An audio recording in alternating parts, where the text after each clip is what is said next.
Les composants de la peinture.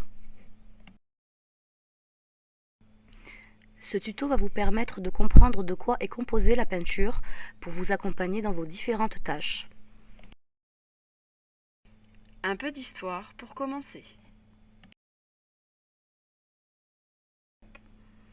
Les plus anciennes peintures connues à ce jour se trouvent dans la grotte El Castillo, une cave à Cantabrie en Espagne de la période aurignacienne, peinte il y a environ 40 000 ans.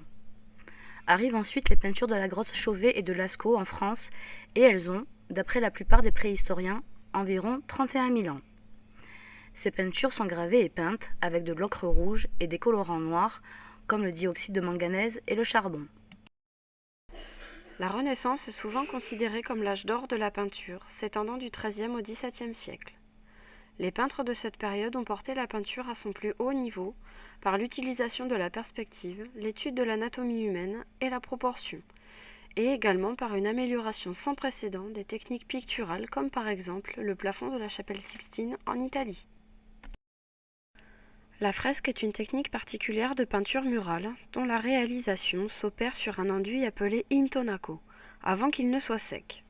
Le terme vient de l'italien affresco qui signifie dans le frais.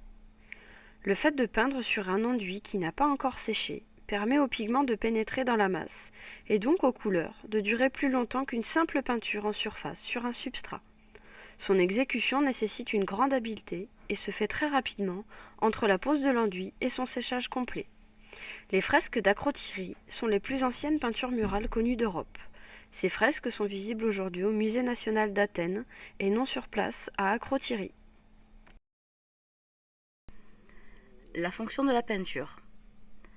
La peinture est un revêtement appliqué en une ou plusieurs couches destiné à protéger les supports et les décorer. Le résultat n'est obtenu qu'après application et séchage. En séchant, la peinture forme un film solide, adhérent et durable. Les composants de la peinture. Les peintures sont constituées de matières premières pouvant être répertoriées selon 5 grandes familles: les liants, les pigments, les matières de charge, les solvants, les additifs. Nous allons détailler chacun de ces composants et expliquer leur rôle. Le solvant permet de dissoudre les éléments de la peinture et de la rendre applicable. Lors de l'application et du séchage de la peinture, tous les solvants s'évaporent, à l'exception de l'eau. Les matières de charge sont des matières le plus souvent minérales, indispensables en peinture comme par exemple le talc ou la silice. Elles sont incorporées aux peintures soit pour des raisons techniques, soit pour des raisons économiques. Selon l'intensité de charge, le rendement de la peinture peut être plus ou moins important. Le liant est divisé en 2 catégories, les liants minéraux et les liants organiques. Le liant permet l'accroche de la peinture au support et entre les constituants de la peinture. Tout produit de peinture en contient un, mais plus souvent plusieurs liants, aussi appelés résines. Ce mélange de résines donne au produit ses caractéristiques fondamentales: durabilité, résistance à l'abrasion humide, adhérence et pénétration dans le support. Les liants minéraux sont des poudres finement broyées, mélangées à l'eau. Elles donnent une pâte qui se solidifie, puis devient plus ou moins dure. Le liant organique est généralement composé d'une résine synthétique qui, lors du séchage, va former un film. Le liant organique ne se trouve pas dans la nature. Il est systématiquement issu du mélange de produits chimiques. Les pigments déterminent la couleur d'une peinture et son aptitude à opacifier un support après séchage. Il peut améliorer la dureté, l'imperméabilité ou la résistance à la corrosion. Les pigments minéraux issus de la terre ont été utilisés par les hommes préhistoriques pour laisser des peintures très connues dans la grotte de Lascaux. Les sables ochreux du Vaucluse sont bien connus pour libérer des pigments allant du jaune au rouge en passant par l'orangé. En Italie, on trouve des sables ochreux qui donnent des pigments bruns. Les pigments issus des minéraux comme le lapis-lazuli, bleu indigo ou l'or piment jaune. On considère ces minéraux comme des pierres semi-précieuses. Il suffit de les broyer pour obtenir le pigment. Les pigments organiques sont extraits de substances d'origine animale ou végétale. Ces couleurs sont sans plomb. Leur transparence convient particulièrement aux glacis et patines. Leur utilisation est plutôt destinée à l'intérieur, bien que certaines couleurs soient résistantes à l'extérieur.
Les additifs permettent de donner des caractéristiques complémentaires aux peintures.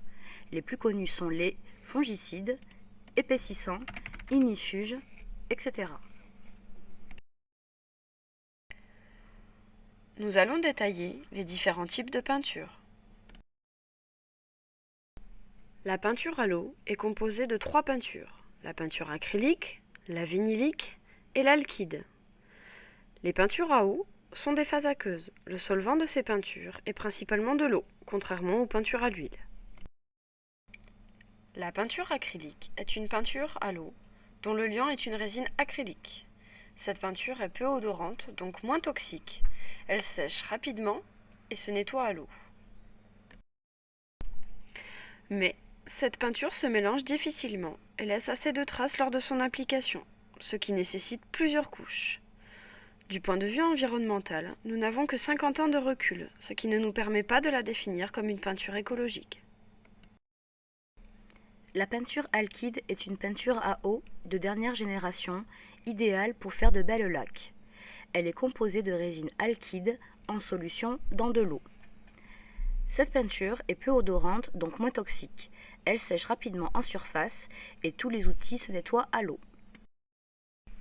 Mais la peinture alkyd met plusieurs semaines pour sécher à cœur. Cette peinture est assez coûteuse.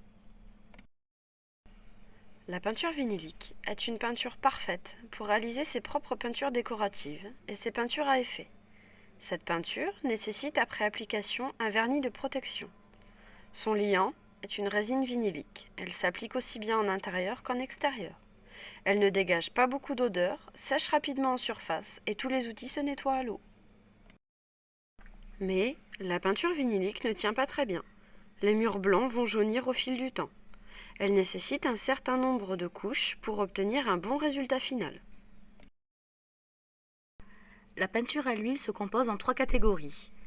La glycérophthalique, la peinture époxy et la polyuréthane. La peinture à l'huile est composée de solvants comme l'essence ou le wild spirit. Les plus résistantes des peintures à l'huile sont des peintures époxy et polyuréthane, employées généralement pour les sols. La peinture glycérophthalique est parfaite pour les pièces humides, mais aussi pour une application à l'extérieur. Elle est facile à appliquer, simple d'utilisation. La peinture glycéro possède un très fort pouvoir couvrant et laisse un bel aspect lisse. Cette peinture dégage une très forte odeur du fait que son solvant soit nocif. La peinture époxy peut s'adapter à de nombreux supports comme le bois, le carrelage, la pierre ou encore le béton. Elle est utilisable en intérieur, mais son utilisation la plus courante est à l'extérieur, notamment pour les revêtements. Cette peinture est très résistante et elle se nettoie facilement. Mais cette peinture rejoint la glycéro dans sa nocivité. En effet, le solvant reste du wild spirit et il est très toxique pour l'environnement. La peinture polyuréthane s'adapte à tous les sols et tous les supports. en intérieur comme en extérieur. Elle fait partie des peintures dites mixtes et peut être associée avec des peintures à l'eau type alkyd ou acrylique. Mais cette peinture est dans la même famille que la glycéro et l'époxy et donc possède les mêmes inconvénients. Elle est toxique et dégage une forte odeur.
Un aperçu du rendu. La peinture à l'eau s'applique généralement dans les pièces à vivre, comme le séjour ou la chambre. La peinture à l'huile s'applique sur des supports difficiles comme des sols ou bien des carrelages, aussi bien en intérieur qu'en extérieur. Et surtout, n'oublions pas les règles de sécurité. Portez vos EPI, équipements de protection individuelle. Vous devez vous munir d'une tenue adaptée à votre métier, qui comprend des chaussures de sécurité, un bleu de travail, des gants, un masque et tout autre équipement nécessaire à votre travail. Évitez les situations dangereuses comme monter sur un escabeau ou sur tout autre support non stable. Veillez à préserver votre capital santé en adaptant vos positions de travail.